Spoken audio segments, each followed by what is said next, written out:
என்ன நல்லா இருக்கீங்களா கர்த்தருடைய பிள்ளைகளே, யாருமே கண்மணிகளே? சாப்பிட்டீங்களா? குளிச்சீங்களா? நல்லா இருக்கீங்களா? உங்களை பார்த்து ரொம்ப நாள் ஆச்சு.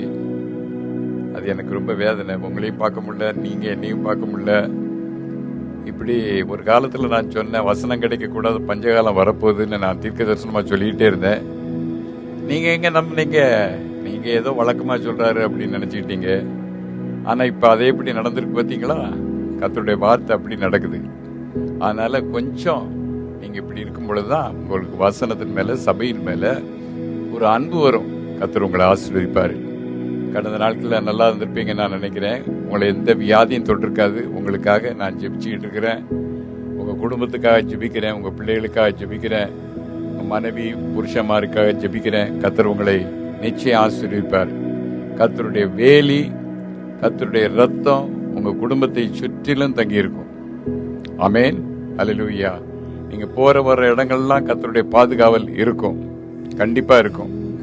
எப்படி ஏசாவனுடைய உள்ளத்தை கர்த்தர் மாற்றி அவனை சமாதானமாக்க வச்சாரோ, அதே போல இந்த கொரோனாவை பார்த்து கர்த்தர் சொல்ல, அவனை தொடாத, அவனை தொடாத, என் பிள்ளைய தொடாத, அவன் நீதிமான், அவன் நீதிமான், அவனை தொடாதன்னு கர்த்தர் சொல்லிட்டு இருக்காரு.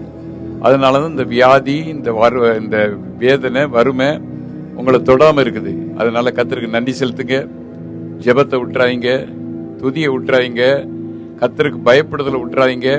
கர்த்தருக்கு பயப்படுதலை என்னைக்கு விட்டீங்களோ அன்னைக்கு உங்க வாழ்க்கையில எல்லாம் வந்துடும். என் ஜெபத்துக்கெல்லாம் வேல்யூ இல்லாம போயிடும். ஆகவே கர்த்தருக்கு பயப்படுதலே ஞானத்தின் ஆரம்பம்.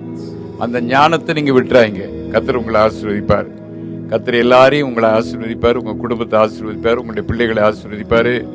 நீங்க போகிற வருகிற இடங்களை ஆசீர்வதிப்பாரு. உலகம் எங்கும் பஞ்சங்களும் பசியும் பட்டினியும் இருந்தாலும் உங்க குடும்பங்கள் ஆசீர்வதிக்கப்படும். கர்த்தர் தாமே நம்மை ஆசீர்வதிப்பார். நல்லா இருக்கீங்களா? சந்தோஷமா இருக்கீங்களா? நல்ல வேதத்தை நல்லா வாசிங்க. இந்த லீவு நாள்ல சும்மா பட்டம் விட்டுட்டு இருக்காங்க. பட்டம் விடுறதுக்காக லீவ் விடல. இந்த லீவ் நாள்ல வேற விளையாட்டு, கேரம் போர்டு இதெல்லாம் வேண்டாம். எவ்வளவு தூரம் வேத வசனத்தை வாசிக்க முடியுமோ, எவ்வளவு தூரம் ஜெபிக்க முடியுமோ அவ்வளவு தூரம் ஜெபிங்க. ஆவிக்குரிய தகப்பன்கிறதான முறையில் நான் உங்களுக்கு சொல்லிக் கொள்றேன். நல்லா ஜெபிங்க, நல்லா ஜெபிங்க. நீங்க ஜெபிக்க ஜெபிக்க ஜெபிக்க ஜெபிக்க தேசத்தில் இருக்கிறதான அந்தகாரத்தின் ஆவிகள் அழிந்து நிர்மூலமாகும். சந்தோஷமா இருக்கீங்களா? ஆமென். உங்களுக்காக ஜெபிக்கிறேன். அருமை ஆண்டவரே, உங்களுடைய பிள்ளைகளை உங்களுடைய அன்பு கரத்தில் ஒப்புக் கொடுக்கிறோம். கர்த்தருடைய ஆவியானவர் ஆசீர்வதிக்கும்படியா ஜெபிக்கிறேன். இவர்களை எந்த வாதையும் தொடக்கூடாது, எந்த நோய்களும் தொடக்கூடாது, எந்த கர்ணாக்களும் தொடக்கூடாது, எந்த விஷஜரங்களும் தொடக்கூடாது, எந்த வறுமையும் தொடக்கூடாது. பஞ்சகாலம் பெருகிட நேர்ந்தாலும் நீர் தஞ்சமே ஆனீரே என்கிறதான வாக்குத்தத்தம் இவருடைய வாழ்க்கையிலே ஆமென்றும் ஆமென்றும் நிறைவேறும்படியா ஜெபிக்கிறேன். நன்மையும் கிருபையும் இவர்களை தொடரட்டும். இயேசுவின் இரத்தத்தை இவருடைய குடும்பத்திலே, இவருடைய வீடுகளிலே இவர்கள் மேல நான் தெளிக்கிறேன். அல்ல, கர்த்தருக்கு பயப்படுகிற பயம் இவர்களுக்கு வரட்டும். ஆண்டவரே, உடைய நாமத்தை மகிமைப்படுத்துங்க, ஆசீர்வதிங்க.